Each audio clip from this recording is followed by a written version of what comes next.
참 아쉬움을 느낍니다. 다른 분들도 이 자리에 함께 와서 이 맛있는 식사를 정말로 성의껏 사랑으로 준비한 음식을 함께 나누고 교제하는 그러한 시간이 있었으면 참 좋겠습니다. 오히려 식사 전에 여러분들이 오셔서 서로 이야기하고 교제하고 식사를 같이 나누고 하는 그런 시간들이 여러분들이 더 좋아하는 그런 시간들이 아닌가 생각이 됩니다. 만약에 우리가 식사를 하지 않고 예배를 그러면 오시는 시간이 조금 들쑥날쑥 할 수가 있거든요.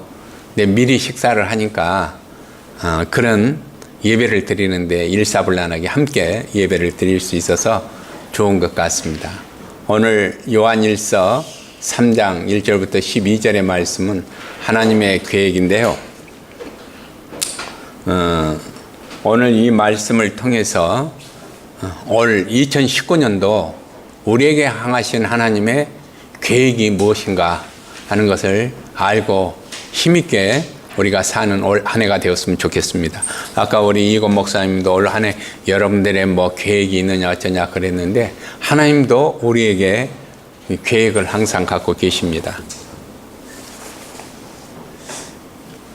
우리가 이렇게 살면서 느끼는 것은 항상 갈등과 투쟁과 그런 삶의 연장전이 아닌가, 연장선상에 우리가 살고 있는 것이 아닌가 그렇게 생각합니다. 성경의 내용을 보게 되면 큰 그림으로는 구속사적인 그러한 그림이 그려져 있습니다. 그리고 그 안에서 쫓겨 보게 되면 세계사적인 그러한 흐름을 거기에서 또 읽을 수 있고 또 나라의 흥망성쇠를 읽을 수 있고 또 내 개인에게 향하신 하나님의 뜻과 계획이 이 성경 속에 흘러가고 있음을 알게 됩니다.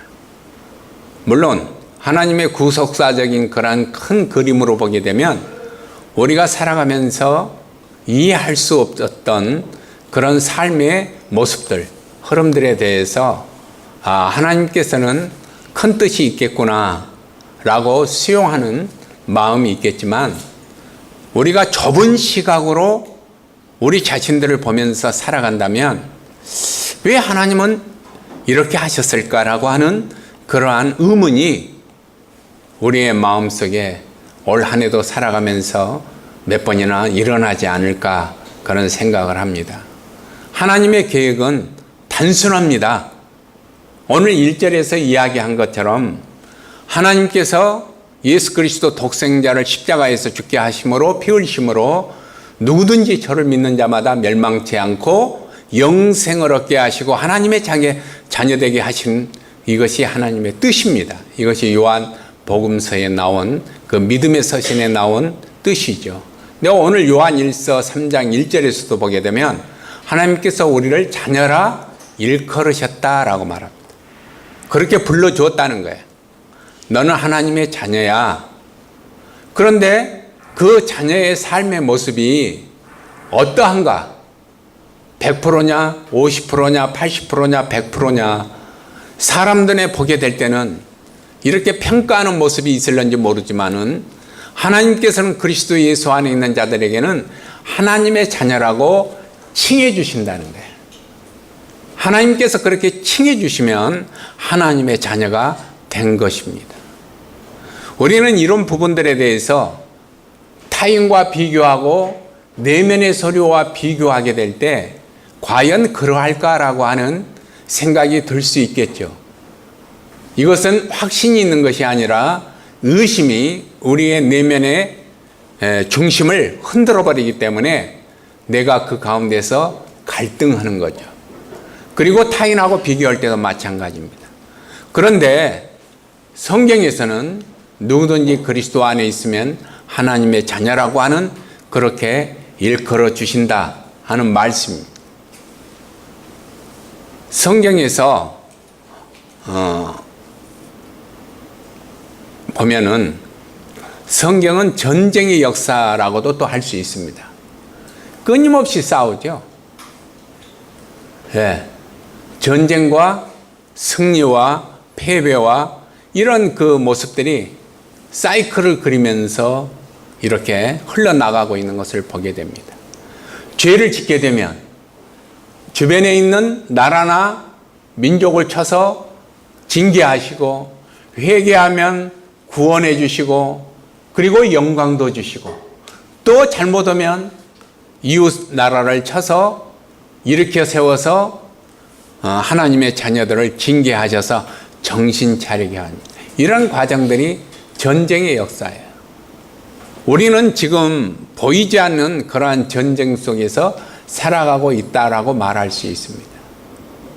근데 그 가운데서 우리가 승리할 수 있는 길은 우리의 힘과 능력으로 되어지는 것이 아니라 하나님의 은혜와 구속하심과 성령의 역사하심 가운데 있는 줄로 믿습니다. 그렇지 않고서는 승리할 수가 없어요.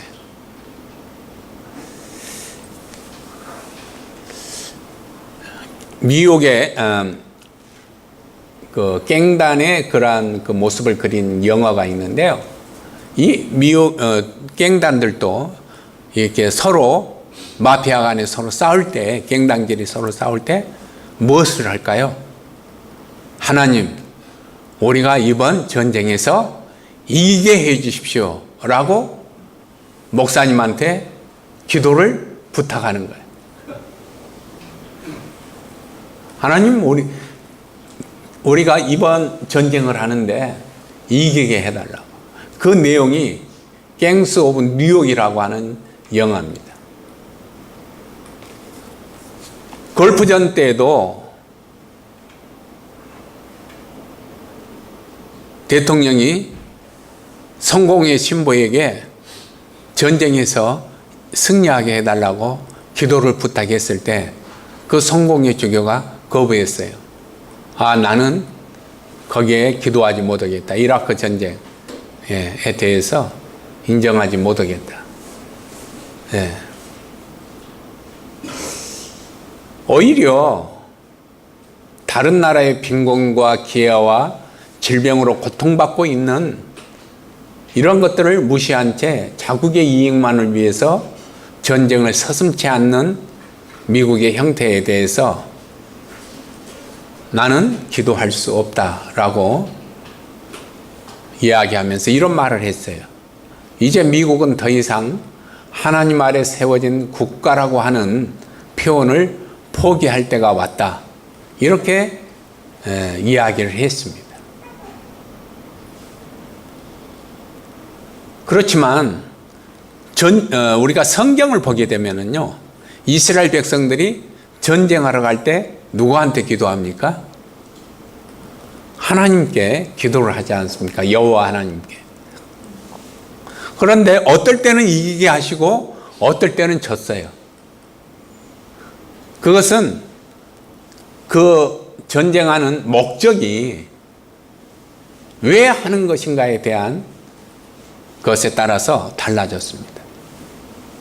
엘리 제사장의 두 아들들이 블레셋과 전쟁하기 위해서 나가서 하나님의 언약궤까지 들고 나갔음에도 불구하고 패배하고 언약궤도 빼앗기고 비참한 패배 속에서 도망오는 그러한 일이 있었는가 하면, 사무엘은 블레셋 사람들이 쳐들어올 때 군대도 없었고 이스라엘 백성들이 두려워해서 하나님 앞에 기도할 때 하나님께서 그 전쟁에서 승리케 하시는 역사가 있었습니다.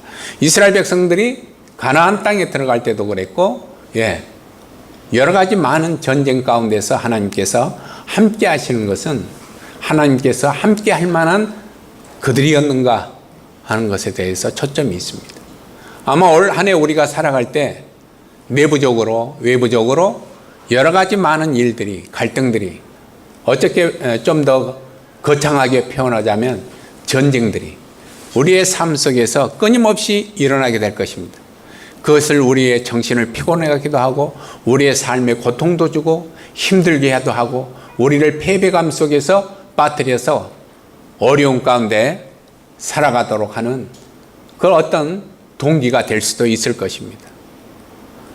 그럴 때마다 우리가 하나님 앞에 무릎을 꿇고 기도를 하고 도우심을 구하고 승리를 구하고 또한 승리케 되어지는 그러한 은혜가 우리들에게 있기 위해서는 하나님 앞에 우리 자신을 내어놓고 하나님의 뜻에 합당한 삶의 모습으로 살아가겠노라고 하는, 하나님의 뜻을 드러내고 하나님께 영광을 돌리겠노라고 하는 그러한 마음이 우리에게 있고 삶이 있다면 하나님은 어떤 가운데서든지 우리를 승리케 해 주시리라고 분명히 믿습니다.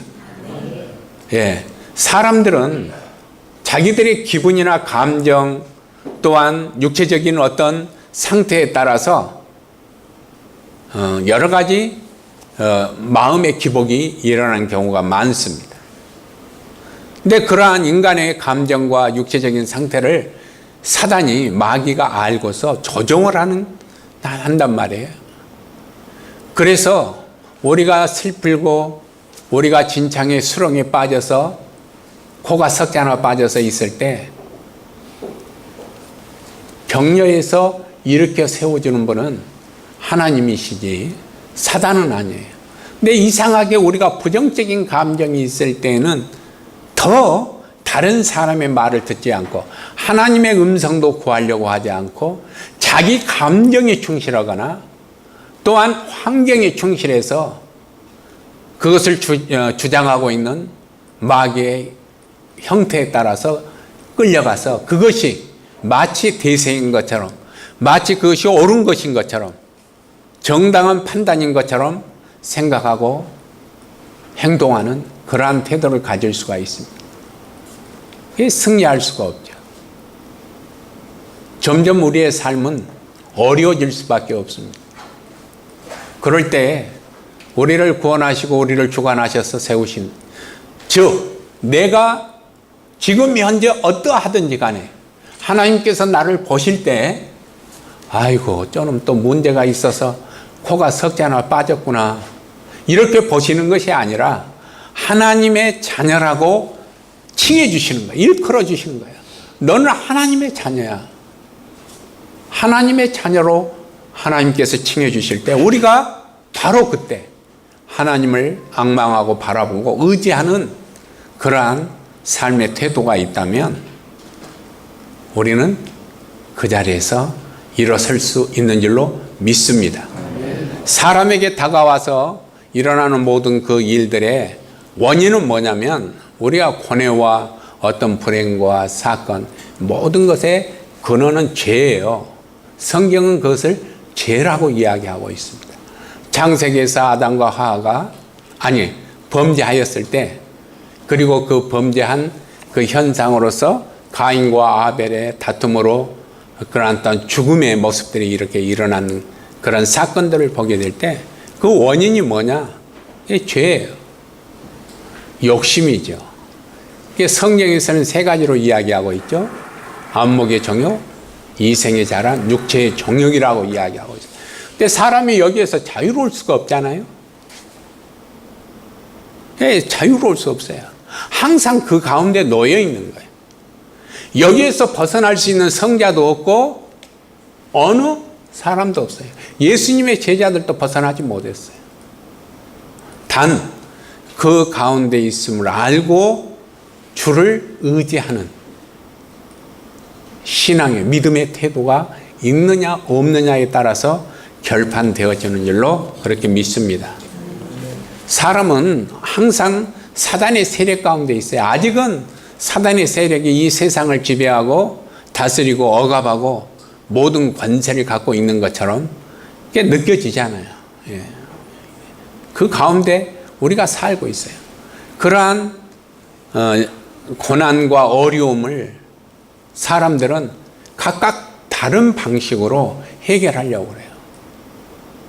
어떤 취미라든가 도박이라든가 술이라든가 그 외에 다른 다양한 방법으로 자기가 당하고 있는 고통으로부터 벗어나기를 원하지만은 진정으로 벗어나는 것은 아니에요. 순간적인 행복과 기쁨이 그에게 다가와서 그를 위로해 줄지 모르지만은 결국은 다시 삶의 현장 속에서 우리가 놓여지게 되면 씁쓸한 그러한 모습들이 우리를 기다리고 있다는 거죠. 그러한 죄 가운데 있는 우리를 구출해 주시기 위해서 오신 분이, 그리고 그 계획을 세우신 분이, 그리고 그렇게 역사하신 분이 바로 하나님이시고, 하나님의 아들 예수 그리스도께서 이 땅에 오심으로 그러한 문제들을 해결해 놓으셨는데요. 이게 하나님의 계획이었습니다. 인간을 향한 계획이었어요. 그래서 모든 사람은 죄인이지만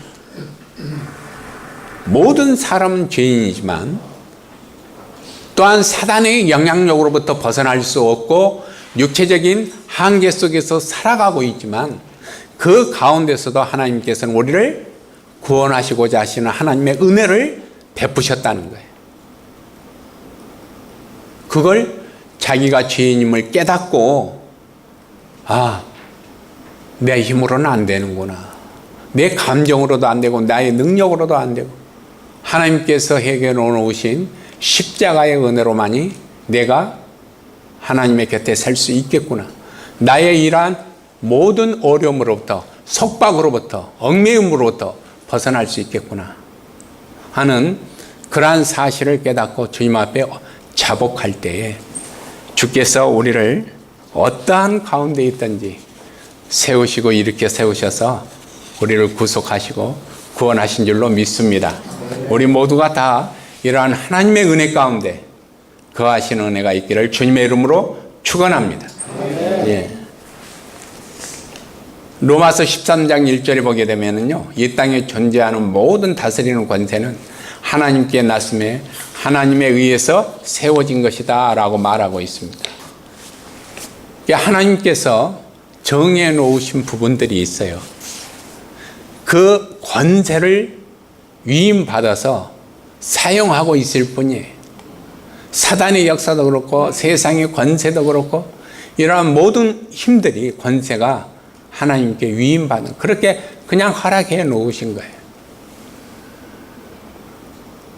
그런데 그 가운데서 우리도 하나님의 권세 가운데 놓이게 될 때 우리도 하나님의 은혜로 자유함을 얻게 된다, 그렇게 말할 수 있습니다. 하나님께서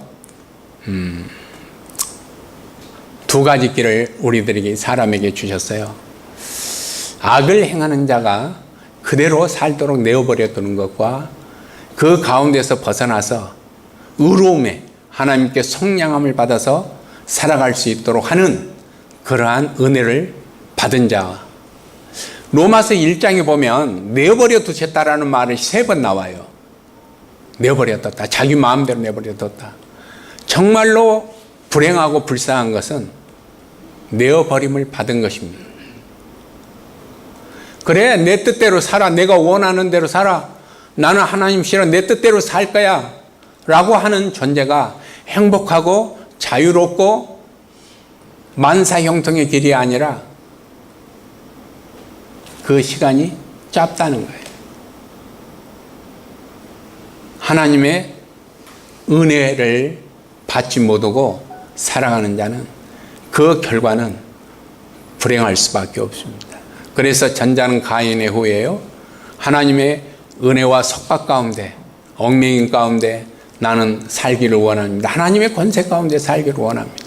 이 세상은 전쟁의 세상이고 내 마음은 갈등과 분노와 또한 아픔과 이러한 그 부정적인 그런 마음이 끊임없이 드러나고 있는데 내 힘으로는 해결할 수 없으니 하나님의 은혜와 하나님의 계획 속에서 나를 구속하시고 세워주셔서 하나님의 자녀라 일컬어 주시고 하나님께서 동행하셔서 승리케 되어지는 그러한 삶을 살 수 있도록 도와주십시오. 하나님 의지합니다. 그럴 때 하나님께서 우리를 은혜를 주시고 이끌어 주시고 승리케 하시는 거예요. 근데 그 하나님께 모든 것을 맡기는 그 순간이 참 어려워요. 그때 꼭 딜을 하려고 그래요. 주고받으려고 그래요. 하나님 이만큼만, 하나님 이만큼만. 아니요, 그렇게까지는 못 하겠습니다. 근데 하나님께서는 우리에게 모든 것을 의지하고 전폭적인 순종 가운데서 거하기를 원하시는 거예요.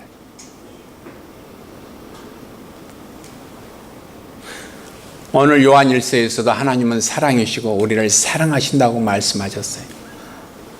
사랑에는 아까운 것이 없어요. 예, 거리낄 게 없어요. 하나님이 우리를 사랑하신 것만큼 우리도 그 사랑을 받아서 하나님을 사랑하면 우리가 성경에서 말씀하시는 하나님의 뜻 가운데서 거하고 이끌림을 받아서 순종하는 그런 아름다운 모습들이 우리의 생활 속에 드러나게 되는 것입니다. 하나님은 그 가운데 살기를 원하는 율법과 얽매임과 의무와 책임 속에서 사는 것이 아니라 하나님의 사랑 가운데 거하여서 하나님의 은혜 가운데 거하여서 이끌림을 받는 하나님의 자녀로서 우리가 살아가기를 원하는 거예요. 그럴 때 거기에 진정한 자유함과 기쁨과 행복이 있다고 말하고 있습니다. 오늘 주님께서 우리에게 이러한 은혜를 베풀어 주시고 올 한 해도 이러한 하나님의 계획 속에서 우리를 이끌어 가셔서 형통케 하기를 원하십니다. 우리 모두가 올 한 해 여러분 홀로 있다, 홀로 걸어간다 하는 마음이 아닌 하나님을 바라보고 하나님을 의지하면서 살기로 결단하는 여러분 되시기를 주님의 이름으로 축원합니다. 예, 아브라함이 그랬습니다. 아브라함이 셈의 계통이었죠. 셈 족속이었습니다. 그래서 하나님께 구별된 존재로 이렇게 세워진 족속이었음에도 불구하고 하란에서 이렇게 가나안까지 오는 고대 시대의 이동은 그렇게 쉽지가 않습니다. 그런데 하나님께서 떠나라고 하시니 아브라함이 온 가족들을 데리고 떠나가지 않습니다.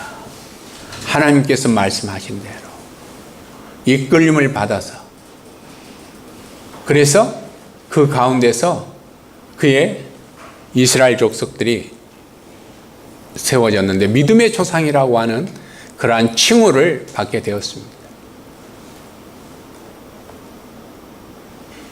우리가 하고 있는 살고 있는 삶의 어떤 바운다들이 범위들이 있는데 그 가운데서 하나님께서 끌어내려고 하실 때 우리가 아브라함이 하나님의 음성을 듣고 순종하여 나갔을 때 그를 통해서 믿음의 사람이라고 칭함을 받았던 것처럼 하나님께서 우리에게도 동일한 그러한 은혜가 주어지게 될 줄로 믿습니다. 예. 하나님께서는 그러한 은혜를 지금도 아브라함이나 모세나 또한 다윗이나 우리 믿음의 선진들에 있었던 사람들의 삶뿐만 아니라 오늘날의 삶의 현장 속에서도 살아계셔서 동일하게 믿음으로 역사하시고 살아계심을 우리들에게 증거케 하셔서 우리로 하여금 보게 하시고 하나님의 영광을 보게 하시고 그 가운데 살아가게 하고 계시는 줄로 믿습니다. 지금도 하나님의 천군 천사를 보내셔서 악의 세력을 또한 사단의 세력에서 우리를 건지시고 보호하시며 지키시고 이끌어가고 계십니다. 엘리야만 불말과 불병거의 천사들이 둘러진쳐서 그를 지켰던 것뿐만 아니라 오늘날에도 하나님께서 우리를 지키시는 거예요. 그 가운데서 가장 우리를 사랑하시고 함께하고 계시는 분이 누구냐? 바로 성령님께서 구원받은 하나님의 백성들과 함께 하셔서 지혜도 주시고 깨달음도 주시고 가르쳐 주시고 인도해 주시는 그러한 살아계신 성령님이신 줄로 믿습니다. 그분께 의지하고 그분께 기도하고 간구하고 맡길 때 하나님의 능력이 우리에게 임하게 되는 거예요. 사실 제가 이 수레바퀴 선교회를 한 30년 거의 가까이 됐는데요. 이 수레바퀴 선교하면서 여러 가지 과정들이 있었어요. 어려운 때도 있었고 잘 나갈 때도 있었고 그랬는데 잘 나갈 때는 하나님의 손길과 역사가 눈에 보이지 않아요. 하나님의 은혜로 되어진 것만은 분명한데 그 가운데서 하나님의 역사하심의 느낌, 어떤 마음의 뜨거움 그런 것들을 잘 못 느꼈던 것 같아요. 근데 삶에 굴곡이 있잖아요. 이렇게 수렁 속으로 빠지게 될 때, 그때 좀 간절해지잖아요, 사람이. 힘들고 어려울 때. 지금은 좀 편안하니까 기도를 해도 좀 슬렁슬렁한다고 그럴까요? 죄송한데 위기의식이 없어요. 그냥 하나님 뭐 잘해주셔서 고맙습니다. 뭐 또 잘해주실 줄로 믿습니다. 하나님 또 하나님. 이렇게 편안하게. 그렇지만 어려우면 목소리가 좀 간절해지죠. 하나님. 이렇게 좀 깊어지잖아요. 에? 아멘이 없는 것 보니까 경험이 없네. 깊어져요, 좀. 하나님 하고. 전에는 하나님 감사합니다 그랬다면 하나님 함께 해주세요. 이렇게 목소리 깔고 이덕화처럼 말하는 것이 아니라 그냥 그렇게 돼요, 저절로. 그랬을 때 하나님의 살아계심이 느껴져요. 경험되어져요. 아, 하나님께서 붙들고 계시는구나. 하나님께서 도와주시는구나. 그런 삶의 경험들이 있기 때문에 여기까지 온 거예요. 있어야 돼요. 그리고 지금 여러분의 마음이 편하다면 정말로 하나님께 감사하십시오. 그리고 여러분이 힘듭니까? 간절히 하나님을 느끼십시오. 하나님을 체험할 수 있고 경험할 수 있고 동행할 수 있는 아주 소중한 시간입니다. 고통의 시간이 아니라 소중한 시간이에요. 어떨 때는 그런 때도 있어요. 제 마음이 너무 좀 편안하면 아이고 좀 하나님을 경험하려면 힘든 일도 있어야 되는데, 그런데 힘든 일 오는 거 저 원하지 않아요. 하나님 힘든 일 안 주셔도 좋습니다. 예. 그냥 이대로도 너무나 감사하고 고맙습니다. 그렇지만 하나님을 좀 더 깊이 의지하고 하나님 따라가고 하나님 붙들고 살아계심을, 하나님의 임재하심을 체험하기를 원합니다.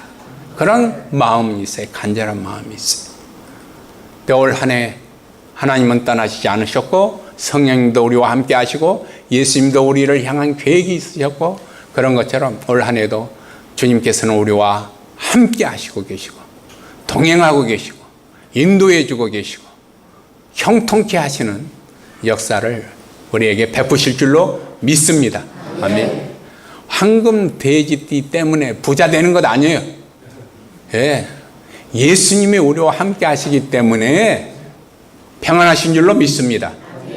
예, 올 한 해 여러분의 가정과 여러분의 삶과 또 하시는 모든, 또한 생각하는 모든 것 가운데 주님이 개입하시고 역사하셔서 여러분의 삶이 형통하기를 주님의 이름으로 축원합니다. 기도합시다.